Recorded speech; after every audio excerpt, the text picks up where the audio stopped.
J'aimerais maintenant partager un peu la parole de Dieu aujourd'hui et j'aimerais lire un texte dans le livre du Deutéronome, le chapitre 33 et le verset 8 et 11. Est-ce que nous avons ici des chrétiens parfaits? Est-ce que nous avons des chrétiens parfaits ici? Non. Pourquoi? Vous savez, nous ne sommes pas parfaits parce que nous avons un problème avec déjà la perfection, d'un point de vue de mentalité. Si quelqu'un prétend qu'il est parfait, tout le monde va le traiter d'orgueilleux. Vrai ou pas? Nous avons un problème avec le mot parfait. Je vais vous inviter à être parfait ce matin. Je vais vous inviter peut-être à rentrer dans la perfection. Et j'ai pas choisi un texte du Nouveau, mais de l'Ancien Testament. Et je vais vous expliquer, c'est un des passages les plus compliqués à interpréter dans la Bible. Deutéronome 33, versets 8 à 11, il est dit ceci.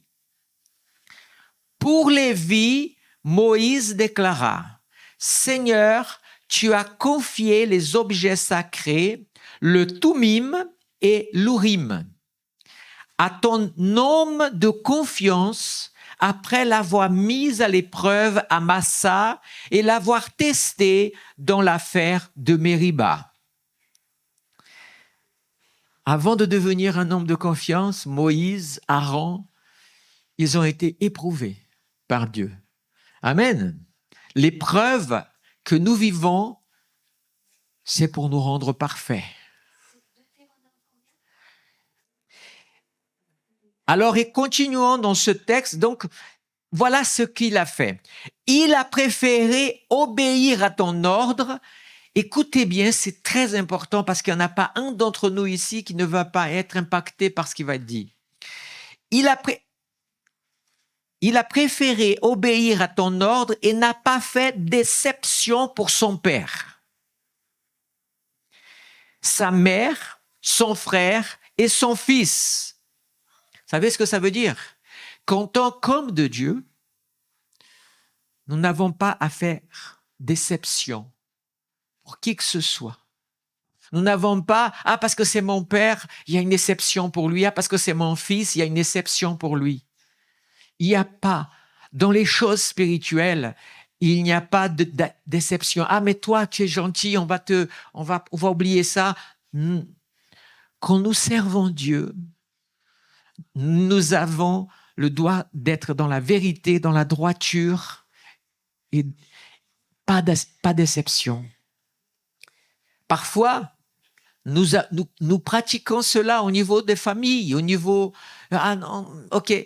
mais pas dans les choses spirituelles. Alors, il est dit, il a ainsi respecté ton alliance, apprenant à Jacob tes règles, à Israël ton enseignement. Laissez-moi traduire. Apprenons à Jacob le ministère, ceux qui sont appelés au service. Et tes règles à Israël, l'Église aussi, ceux qui se disent le peuple de Dieu. Gloire à Dieu. Il brûle des parfums pour toi et offre des sacrifices complets sur son autel. Seigneur, renouvelle ses forces et bénis le travail de ses mains. Brise la résistance de ses adversaires pour qu'ils ne se redressent plus jamais. Ça, c'est les adversaires. Bien-aimés, avez-vous déjà entendu parler de l'Urim et du Tumim? Dans l'Ancien Testament, le souverain sacrificateur, il avait un grand collier, on va appeler comme ça. Vous avez tous vu cette image un jour ou un autre, avec un carré et 12 pierres. Chaque pierre représente une tribu de Juda. Amen. Par exemple, ici dans le message de Deutéronome, c'est une parole pour une des tribus, c'est la tribu de Lévi. Est-ce que vous saviez quelle était la couleur de la tribu de Lévi? C'était l'émeraude, la pierre verte. Juste comme ça, pour vous dire. Mais il y avait aussi l'Urim et le Tumim, qui étaient 2 pierres, une blanche et une noire, qui portaient le souverain sacrificateur avec lui. Certains avaient même mis à l'extrémité ces pierres, on peut voir ça dans des photos. Mais ce qui m'intéresse ici, c'est de vous parler justement de l'Urim et de Thummim, parce que c'est un grand mystère dans la Bible. Personne n'ose beaucoup donner des interprétations parce qu'il y a un aspect très particulier. C'est celle de consulter Dieu avec ces pierres. Il y a un texte dans Nombre 27, 21 où il est dit « Il se présentera devant le prêtre Éléazar qui consultera pour lui le jugement de l'Urim devant l'Éternel. C'est sur l'ordre d'Éléazar que Josué et tous les Israélites avec lui toute l'assemblée partiront en campagne et reviendront. » Vous savez ce que ça veut dire? Ça veut dire que avant d'aller à une guerre, avant d'aller faire quelque chose, eh bien, quand Dieu ne parlait pas par les prophètes, alors on allait voir le souverain sacrificateur et on demandait, est-ce que c'est la volonté du Seigneur? Et donc le souverain sacrificateur prenait le pectoral, il allait dans le lieu saint, il se plaçait devant le chandelier, vous savez le chandelier, avec la lumière, et cette lumière, elle faisait un reflet sur ces pierres, et ces pierres brillaient. Alors certains disaient par exemple comme ça, pose la question, est-ce que je dois aller faire la guerre? Et donc, il arrivait qu'une des lumières, la blanche ou la noire, puisque l'une voulait dire oui, l'autre voulait dire non, brillait par le reflet de la lumière, et il comprenait c'est non ou il comprenait c'est oui. Est-ce que le Seigneur va nous donner la victoire? Oui, oui ou non? Cette réalité-là, vous le connaissez, vous avez déjà entendu parler dans la Bible. C'était comme ça qu'Israël. Je vous ai lu ce texte. Nous sommes ici à l'époque de Josué pour la terre promise. On est d'accord. Mais pour toutes les campagnes, on consultait. Béni soit le Seigneur. Amen.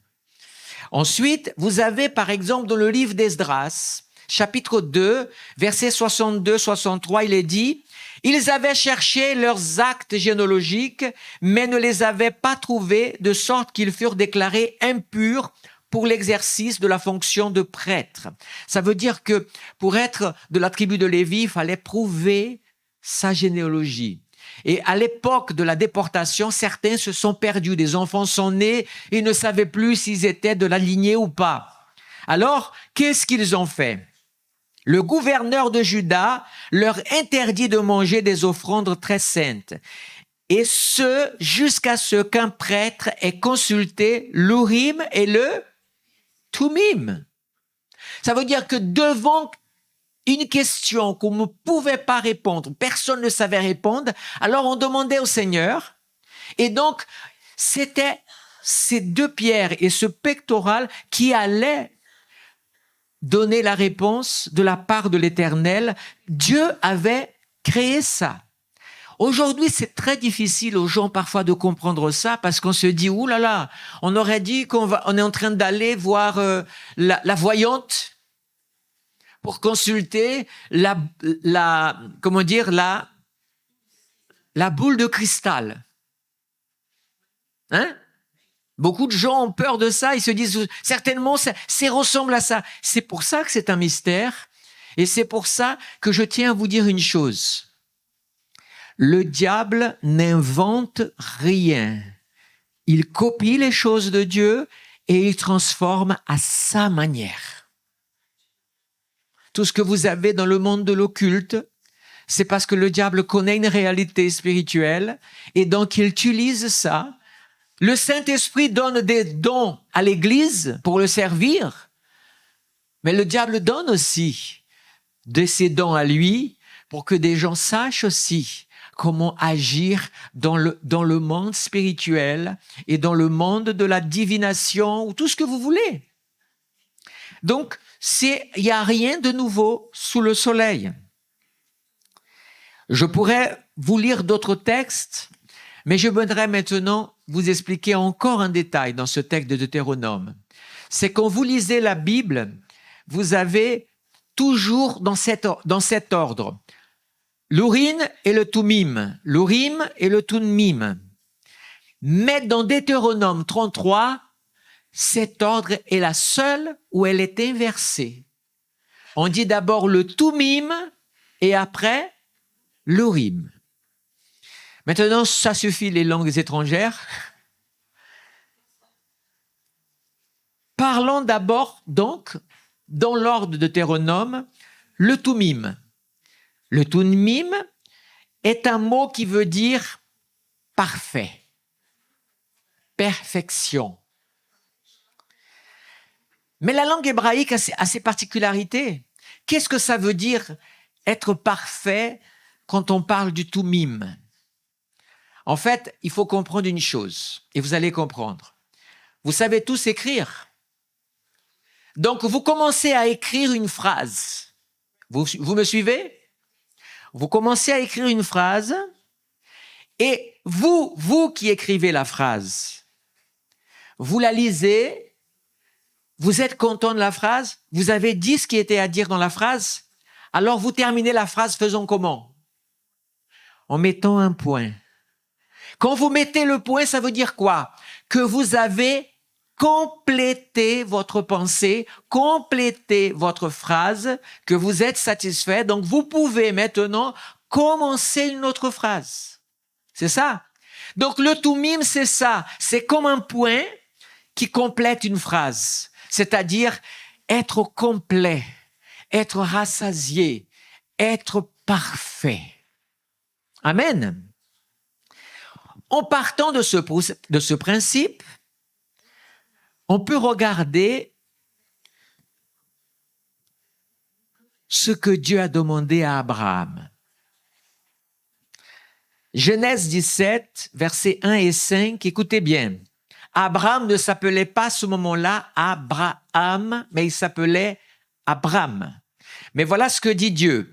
Et lorsqu'Abraham était âgé de 99 ans, c'est-à-dire un tournant dans la vie d'Abraham, 99 ans,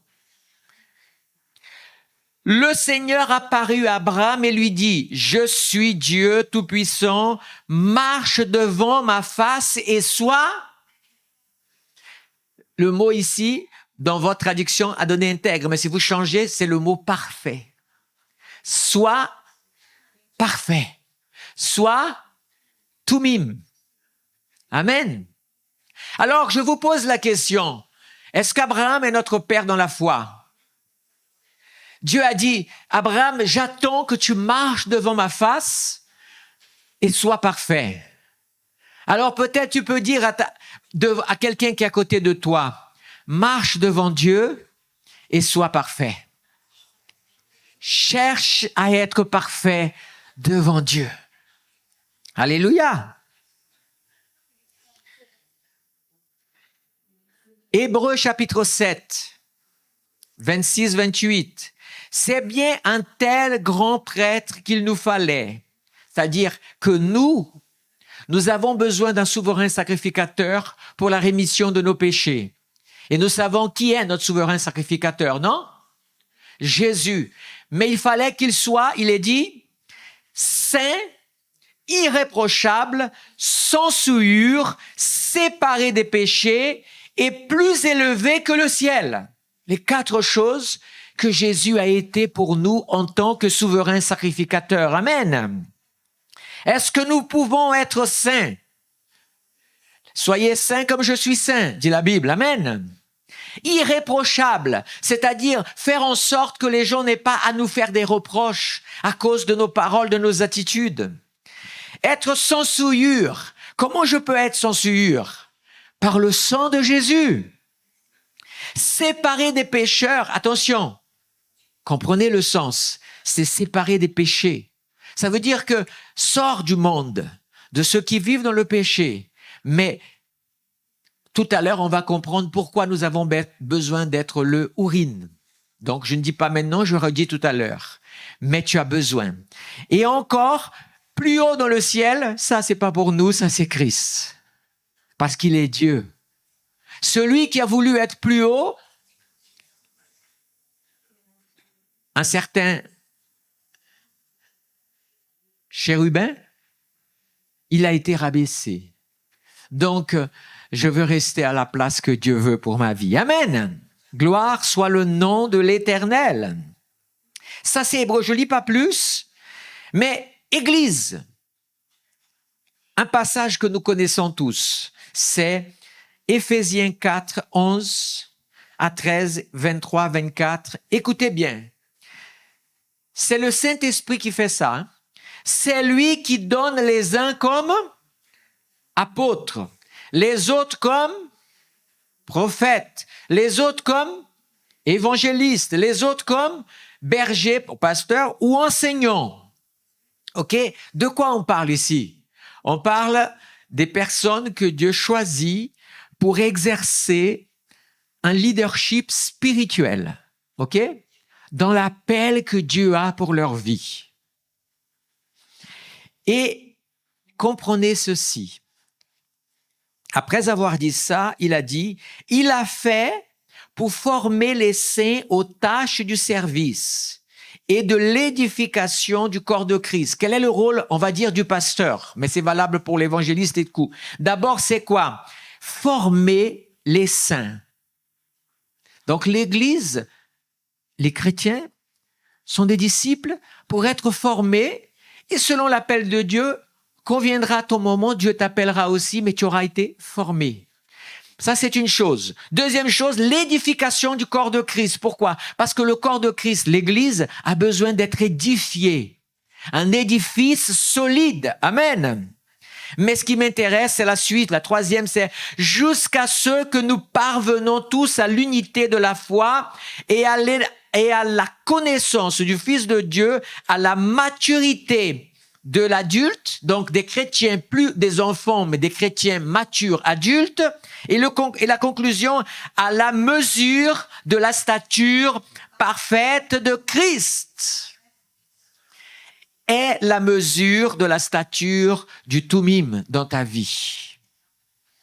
Donc, mon rôle à moi, en tant que responsable, n'est pas d'être un pasteur juste pour être pasteur, pour dire j'ai une église, pour dire que je conduis les gens, je prêche pour prêcher, mais mon rôle à moi aussi, c'est de vous amener par la parole et par tous ces biais à la perfection de Christ. C'est le rôle du pasteur. Si moi je ne fais pas ce rôle, je suis un mauvais pasteur. C'est pourquoi très souvent ça peut être désagréable d'entendre son pasteur ou son leader spirituel parfois nous reprendre. Parfois nous dire non frère, non sœur. Mais si je ne fais pas ce rôle-là, je rends compte à Dieu. Vrai ou pas? Je préfère parfois déplaire un chrétien que déplaire le Seigneur. Surtout si je le fais pour le bien, parce que c'est mon rôle. Béni soit le Seigneur. Gloire à Dieu. Combien d'entre vous veulent être parfaits? Combien d'entre vous veulent être parfaits? Dites avec moi, la perfection demande un sacrifice. Le sacrifice, vaincre les épreuves, et savoir être repris, savoir être conduit, savoir être conseillé. Amen. Pour qu'ensuite, moi aussi, je puisse parfaire les autres. Amen. Si tu n'es pas parfait, ne commence pas à vouloir parfaire les autres, alors parce que l'autre, quand il va être parfait, il va te dire, non, mais tu t'es regardé, toi? Avant de me dire ça, corrige-toi toi-même déjà. Et quand on entend ça, on n'est pas très heureux. Béni soit le nom de l'Éternel. Gloire à Dieu. Je pourrais dire d'autres passages, mais je ne vais pas le faire. Je vais passer pour l'autre pierre, l'Urim. L'Urim, vous savez ce que ça veut dire? Lumière.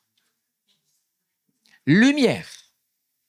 Maintenant que vous savez l'interprétation de ce que ça veut dire l'Urim, lumière, pourquoi lumière? Parce que l'Urim brillait comme une lumière. Il réagissait à la lumière qui venait du chandelier.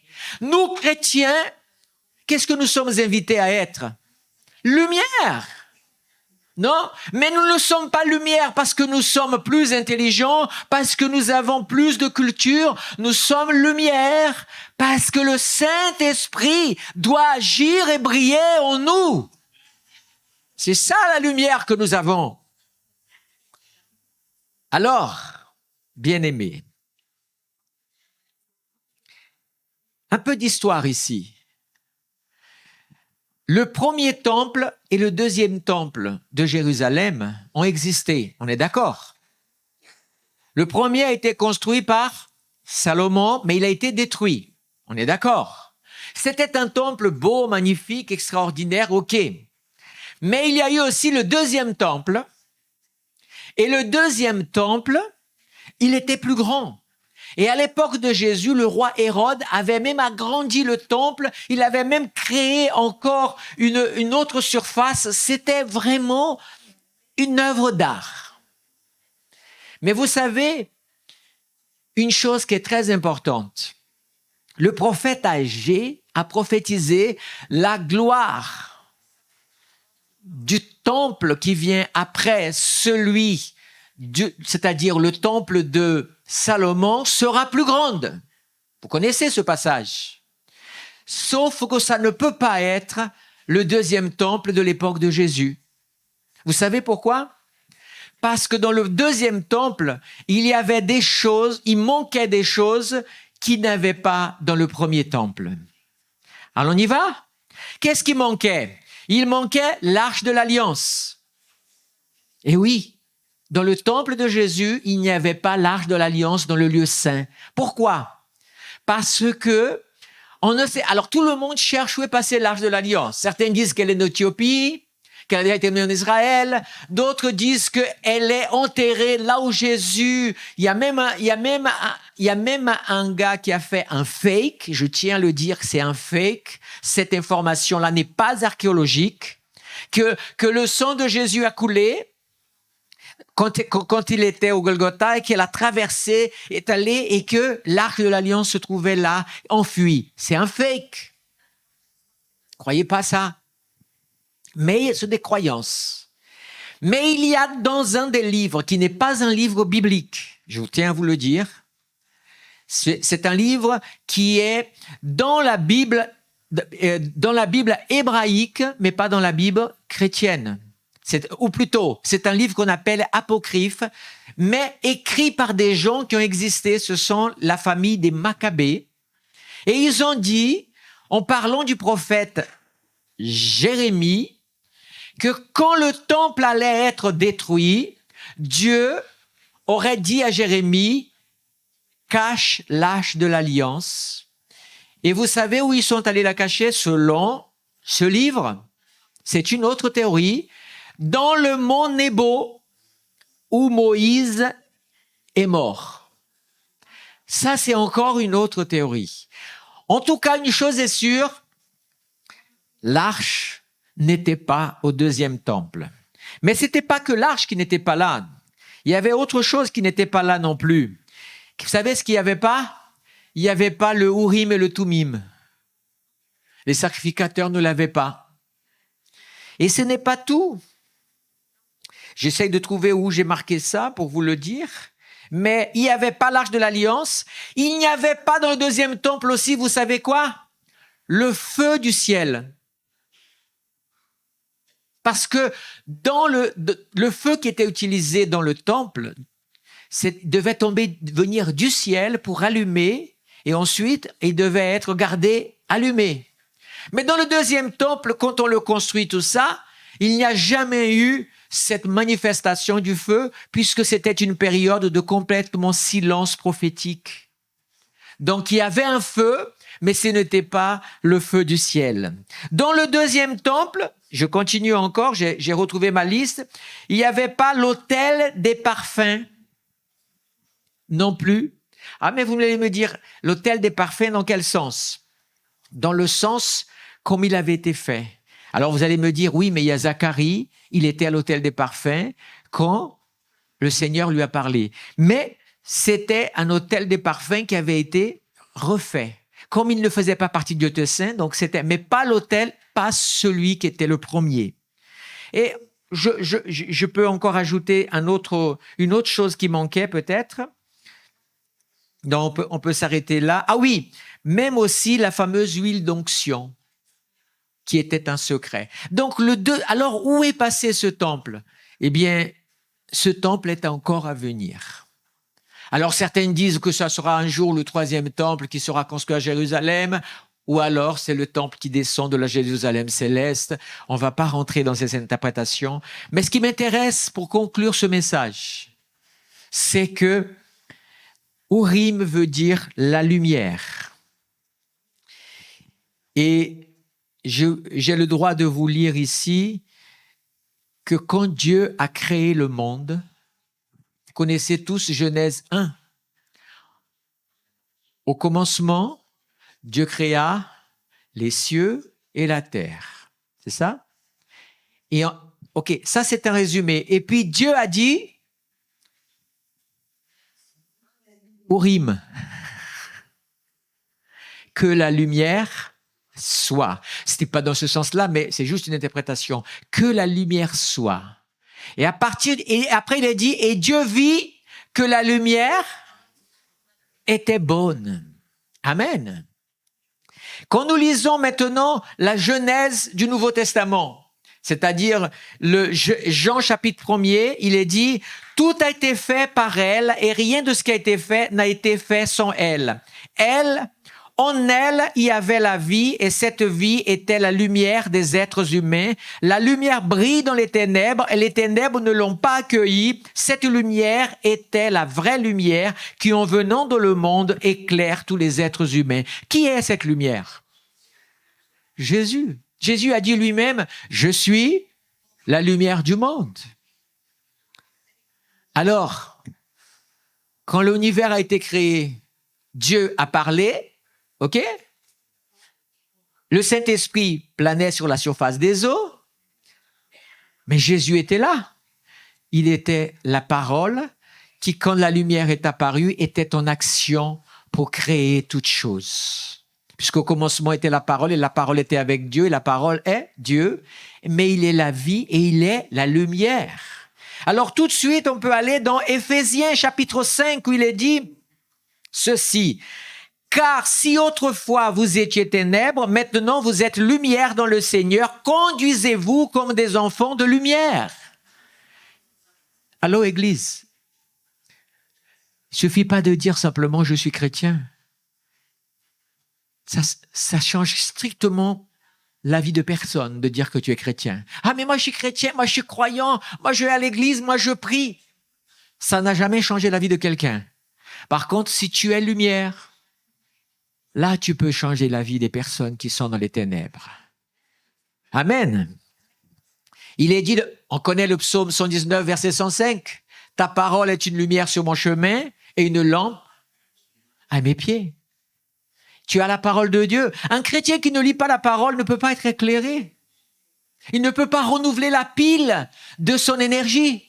Pourquoi des chrétiens sont « Ah, mais je suis tellement terne, je brille presque pas, je suis le point de m'éteindre. » Mon frère, ma sœur, est-ce que tu prends des temps de prière et de méditation de la parole de Dieu? Si tu le fais, alors tu renouvelles. Amen.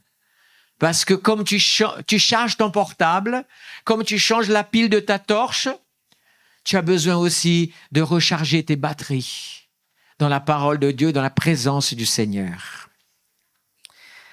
Je vais conclure ce message. Bien-aimés, dans l'Ancien Testament, il y avait l'Urim et le Thummim. Mais dans le Nouveau Testament, Dieu t'appelle à être le Thummim et le Urim. Sois parfait. Ça veut dire quoi? Ne sois pas une lumière parfaite.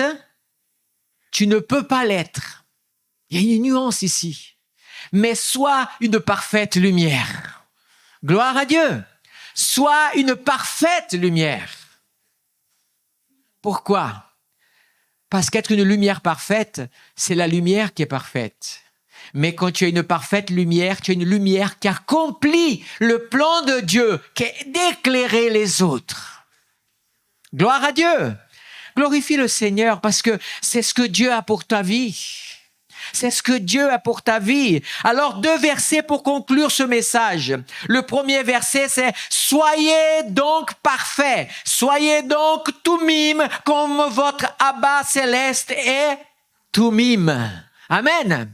Dis à ton frère, sois Tumim, comme Dieu est Tumim. Sois parfait, comme Dieu est parfait. Gloire à Dieu. Et il est dit dans Matthieu 10, Jésus dit, vous êtes la lumière du monde. Je suis la lumière du monde.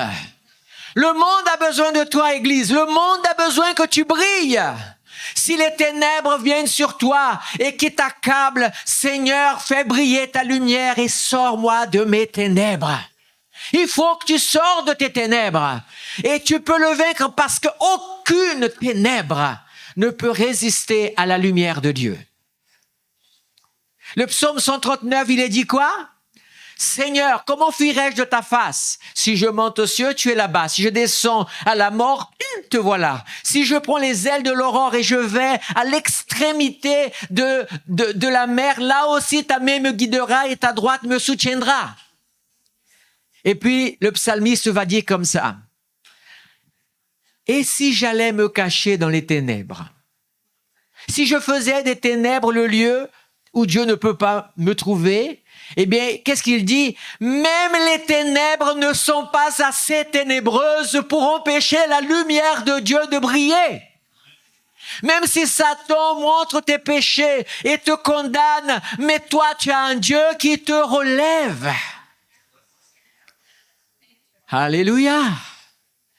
Ne laisse pas les pensées de l'adversaire enlever la valeur que tu as en Dieu. Mais ne t'accoutume pas non plus à l'apitoiement ou à te lamenter parce que c'est ténèbres aussi dans ta vie. Lève-toi pour briller, Église. Combien de chrétiens veulent se lever pour renouveler leur lumière, leur Tumim et chercher le Tumim et la lumière de Dieu? Lève-toi. Bien-aimé, il y a la lumière de Dieu dans ta vie ou pas? Parce que si tu n'as pas la lumière, viens te convertir ce matin. Parce que c'est pas possible. Un chrétien, même sous tous les décombres, il y a une étincelle. Il suffit que tout d'un coup, tu te réveilles. Et tu viens au Seigneur. Seigneur, je ne peux pas m'accoutumer avec l'obscurité de ce monde. Je ne peux pas, je refuse que les ténèbres viennent et enlever la lumière de ma vie. Ce matin, renouvelle avec Dieu ta vie. Alléluia. Oh, béni soit le nom de l'Éternel. Laisse la lumière de Dieu pénétrer ton cœur aujourd'hui. Invite la lumière de Dieu à chasser toutes les pensées des ténèbres de ton cœur. On invite la parole de Dieu à chasser de ton cœur toutes les choses qui étouffent, tous les sentiments mauvais, tous les fardeaux qui t'écrasent, toutes les choses qui veulent qu'un seul but, éteindre ta lumière. Il y a une petite parabole, vous connaissez la parabole du serpent et de la luciole? À vous de traduire luciole. Je ne sais pas comment le dire en anglais. C'est ce petit insecte qui vole la nuit et qui brille. C'est une luciole en français, mais en anglais, va savoir comment on le dit pour les interprètes. Il y avait une petite luciole. Elle se promenait et tout d'un coup, il y a eu un serpent qui commençait à lui courir après. Et la luciole, elle regarde, elle dit, mais qu'est-ce qui lui arrive, lui? Il veut me manger. Et le serpent continuait derrière. Et la luciole, elle faisait, et le serpent ne la lâchait pas. Au bout d'un moment, la luciole n'en pouvait plus. Elle s'est arrêtée, elle a dit au serpent, mais dis-moi, est-ce que je fais partie de ta chaîne alimentaire? Le serpent a dit, non. Mais alors, pourquoi tu me persécutes? Pourquoi tu me lâches pas? Et le serpent dit, parce que tu brilles. Parce que ta lumière brille, ça dérange l'enfer. Quand un chrétien brille, ça dérange l'enfer. quand un chrétien brille, ça dérange l'enfer. Église, vas-tu plaire à ceux des ténèbres ou vas-tu te lever pour briller pour Dieu?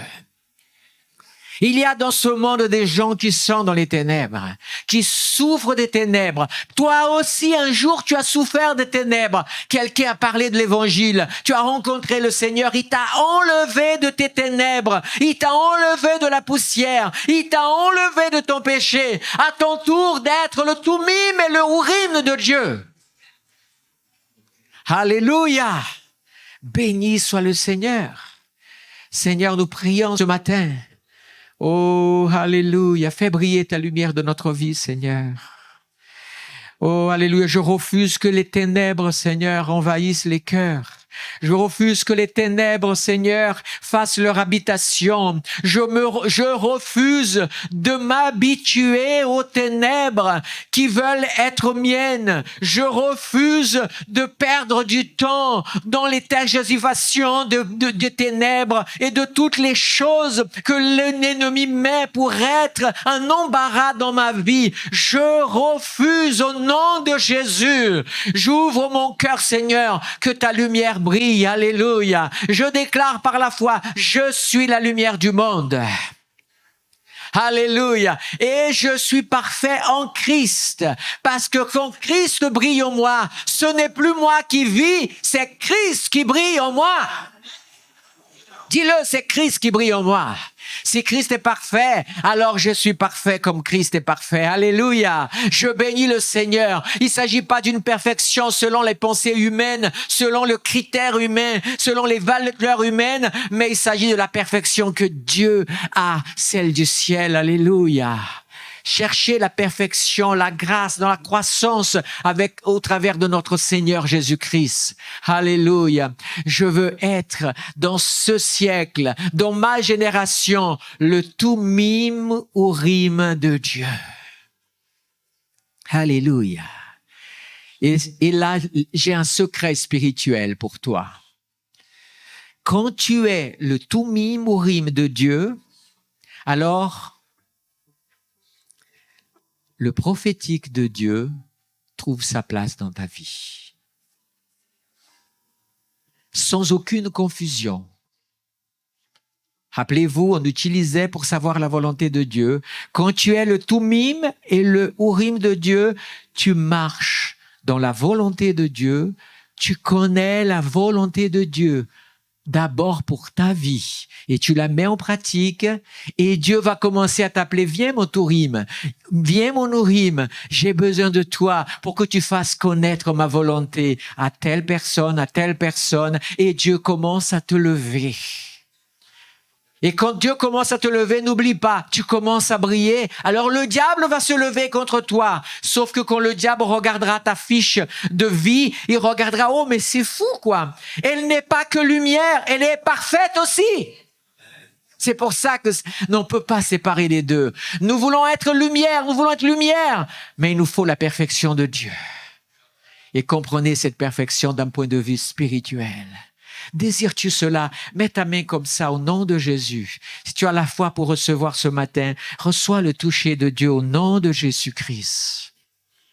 Transforme-moi, Seigneur, pas simplement en lumière, mais je veux pas simplement, comme dans l'Ancien Testament, être d'abord le Urim et après le Tumim. Je veux être d'abord le Tumim pour fermer la gueule du lion contre moi, du faux lion, et mon Urim brillera pour la gloire de l'Éternel. Alléluia! Soyez parfaits comme votre Père Céleste est parfait. Soyez la lumière du monde et que votre lumière brille parmi les hommes.